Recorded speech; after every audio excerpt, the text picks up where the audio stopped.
బాలీవుడ్ రిపోర్టర్కి ఒక ఇంటర్వ్యూ ఇచ్చారు కదా, నెపోటిజం అని. దానిపైన ఏంటి అంటే మీ ఒపీనియన్ ఏంటి అసలు దానిపైన?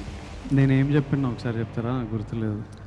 అంటే ఏదన్నా డిసిషన్ తీసుకోవాలంటే వాళ్ళకి ఫాదరు, లేకపోతే దాని వెనకాల ఎవరన్నా ఒకరు ఉండి దాన్ని ఇది ఒక 6 నెలలు దాన్ని ఒక స్టోరీ ఎవరైనా చేయాలంటే దాన్ని రీక్రియేట్ రాయటం ఇదంతా చేయడానికి దానికి ఎవరో ఒకరు సపోర్ట్ ఉండాలి. లేకపోతే దాన్ని నేను ఎవరో ఒకరు బ్యాక్గ్రౌండ్ ఉంటుంటారు. నాది అట్లా కాదు, నాకు నేనే చేసుకోవాలి, నా వెనకాల ఎవరు లేరు అని. కాకపోతే సోషల్ మీడియాలో ఇదేమో నెపోటిజం, దీనిపైన ఇలానే వచ్చింది మొత్తం కూడా. ఇప్పుడు మీరు మీ ఫాదర్ జర్నలిస్టా ఆర్ మీరే ఫస్టా? నేనే ఫస్ట్. ఇప్పుడు నాకు కొడుకు వచ్చి వాడు యాక్టర్ అవుదాం అనుకున్నప్పుడు వానికి నా ఎక్స్పీరియన్స్ అంతా వానికి వస్తుంది. అది వాని అదృష్టం, వాని తప్పు కాదు.